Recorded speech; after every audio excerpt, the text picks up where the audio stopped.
सियार और ढोल पंचतंत्र की कहानी। एक बार एक जंगल के निकट दो राजाओं के बीच घोर युद्ध हुआ।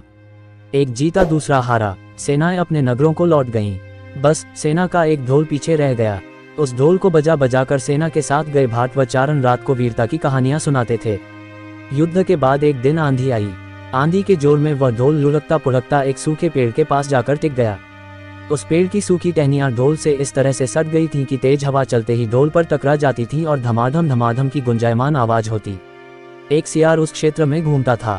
उसने ढोल की आवाज सुनी। वह बड़ा भयभीत हुआ। ऐसी अजीब आवाज बोलते पहले उसने किसी जानवर को नहीं सुना था। वह सोचने लगा कि यह कैसा जानवर है जो ऐसी जोरदार बोली बोलता है, धमाधम। सियार छिपकर ढोल को देखता रहता, ये जानने के लिए कि यह जीव उड़ने वाला है या चार टांगों पर दौड़ने वाला। एक दिन सियार झाड़ी के पीछे छुपकर ढोल पर नजर रखे था। तभी पेड़ से नीचे उतरती हुई एक गिलहरी कूदकर ढोल पर उतरी। हल्की सी धम की आवाज भी हुई। गिलहरी ढोल पर बैठी दाना कुतरती रही। सियार बड़बड़ाया, ओह, तो यह कोई हिंसक जीव नहीं है, मुझे भी डरना नहीं चाहिए। सियार फूंक फूंक कर कदम रखता ढोल के निकट गया। उसे सूंघा। ढोल का उसे न कहीं सिर नजर आया और न पैर। तभी हवा के झोंके से टहनियां ढोल से टकराईं। धम की आवाज हुई और सियार उछलकर पीछे जा गिरा। अब समझ आया। सियार उठने की कोशिश करता हुआ बोला, ये तो बाहर का खोल है, जीव इस खोल के अंदर है।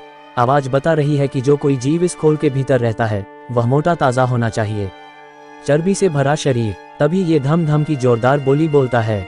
अपनी मांद में घुसते ही सियार बोला, ओ सियारी, दावत खाने के लिए तैयार हो जा, एक मोटे ताजे शिकार का पता लगाकर आया हूँ। सियारी पूछने लगी, तुम उसे मारकर क्यों नहीं लाए?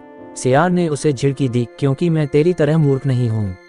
वह एक खोल के भीतर छिपा बैठा है। खोल ऐसा है कि उसमें दो तरफ सूखी चमड़ी के दरवाजे हैं। मैं एक तरफ से हाथ डाल उसे पकड़ने की कोशिश करता तो वह दूसरे दरवाजे से न भाग जाता। चांद निकलने पर दोनों ढोल की ओर गए। जब वे निकट पहुंच ही रहे थे कि फिर हवा से टहनियां ढोल पर टकराईं और धम धम की आवाज निकली। सियार सियारी के कान में बोला, सुनी उसकी आवाज? जरा सोच, जिसकी आवाज ऐसी गहरी है वह खुद कितना मोटा ताजा होगा। दोनों ढोल को सीधा कर उसके दोनों ओर बैठे और लगे दांतों से ढोल के दोनों चमड़ी वाले भाग के किनारे फाड़ने। जैसे ही चमड़ियां कटने लगी, सियार बोला, होशियार रहना, एक साथ हाथ अंदर डाल शिकार को दबोचना है। दोनों ने हुँ की आवाज के साथ हाथ ढोल के भीतर डाले और अंदर टटोलने लगे। अंदर कुछ नहीं था। एक दूसरे के हाथ ही पकड़ में आए। दोनों चिल्लाए, हैं, यहाँ तो कुछ नहीं है, और वे माथा पीट कर रह गए। सीख, बड़ी बड़ी शेखी मारने वाले लोग भी ढोल की तरह ही अंदर से खोखले होते हैं। ये कहानी सुनने के बाद पिंगलक ने कहा, भाई मैं क्या करूं? जब मेरा पूरा परिवार और सभी साथी भयभीत होकर भागने पर तुले हैं तो अकेला मैं ही कैसे धैर्य से रह सकता हूं? दमनक ने कहा, इसमें आपके सेवकों का क्या दोष है? जैसा मालिक करेगा वैसा ही सेवक करेंगे। तो भी आप तब तक यहाँ ठहरिए जब तक मैं उस आवाज के विषय में ठीक ठीक पता न लगा लूं। पिंगलक ने आश्चर्य से पूछा, क्या तुम वास्तव में वहां जाने की सोच रहे हो? दमनक ने जवाब दिया, स्वामी की आज्ञा से तो योग्य सेवक कोई भी काम कर सकता है, चाहे उसे सांप के मुंह में हाथ डालना पड़े या समुद्र ही पार करना पड़े। राजाओं को चाहिए कि ऐसे ही सेवक को सदा अपने निकट रखें।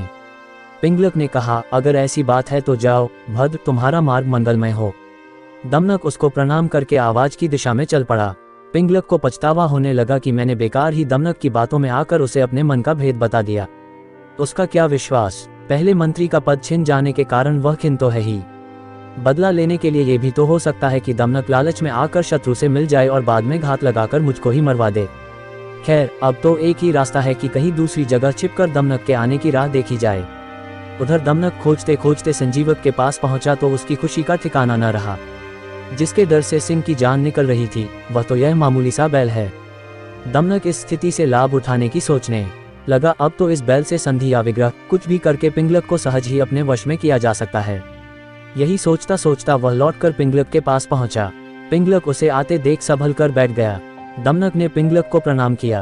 पिंगलक ने पूछा, तुमने उस भयंकर प्राणी को देखा क्या? उद्धरण उद्धरण, दमनक ने कहा, आपकी कृपा से मैं उसे देख आया हूँ। पिंगलक को आश्चर्य हुआ, सच? पिंगलक ने अपनी झेप मिटाने के लिए कहा, तो फिर उस बलवान जंतु ने तुम्हें छोड़ कैसे दिया? शायद उसने इसीलिए तुमको छोड़ दिया होगा कि बलशाली लोग अपने समान बल वाले से ही बैर या मित्रता करते हैं। कहाँ वह महाबली और कहाँ तुम जैसा तुच्छ विनम्र प्राणी। दमनक ने मन का क्षोभ छिपाकर कहा, ऐसा ही सही, वह सचमुच महान है, बलशाली है और मैं एकदम क्षुद्र दीन प्राणी हूँ। तो भी यदि आप कहें तो मैं उसे भी लाकर आपकी सेवा में लगा सकता हूँ। पिंगलक ने चकित होकर कहा, सच कहते हो? ऐसा संभव है? दमनक बोला, बुद्धि के लिए कुछ भी असंभव नहीं। तब पिंगलक ने कहा, अगर ऐसी बात है तो मैं आज से ही तुमको अपना मंत्री नियुक्त करता हूँ। तुम्हें प्रजा पर दया और दंड के अधिकार देता हूँ। पद और अधिकार पाकर प्रसन्न दमनक बड़ी शान से चलता हुआ संजीवक के पास पहुंचा और गुर्रा कर बोला, ओरे दुष्ट बैल, इधर आ। मेरे स्वामी पिंगलक तुझे बुला रहे हैं। इस प्रकार निश्चिंत होकर डकराने गरजने की तुझे हिम्मत कैसे हुई? संजीवक ने पूछा, ये पिंगलक कौन है भाई? दमनक ने जवाब दिया, अरे तू क्या वनराज सिंह पिंगलक को नहीं जानता? अभी तुझे पता चल जाएगा। वह देख, बरगद के पेड़ के नीचे अपने परिवार के साथ जो सिंह बैठा है वही हमारे स्वामी पिंगलक हैं। ये सुनकर संजीवक की कंपकंपी छूट गई। वह कातर स्वर में बोला, भाई तुम तो चतुर सुजान लगते हो। अपने स्वामी से मुझे माफ करवा दो तो मैं अभी तुम्हारे साथ चलता हूँ। दमनक ने कहा, बात तो ठीक है तुम्हारी। अच्छा ठहरो, मैं अभी स्वामी से पूछकर आता हूँ। वह पिंगलक के पास जाकर बोला, स्वामी वह कोई मामूली जंतु नहीं है, वह तो भगवान शंकर का वाहन वृषभ है। मेरे पूछने पर उसने बताया कि भगवान शंकर के आदेश से वह नित्य यहाँ आकर यमुना तट पर हरी हरी घास चरता है और इस वन में घूमा करता है। पिंगलक भयभीत होकर बोला, ये सच ही होगा, क्योंकि भगवान की कृपा के बिना घास चरने वाला ये प्राणी सर्पों से भरे वन में इस तरह से दिखराता हुआ निर्भय विचरण नहीं कर सकता। खैर ये बता कि अब वह कहता क्या है?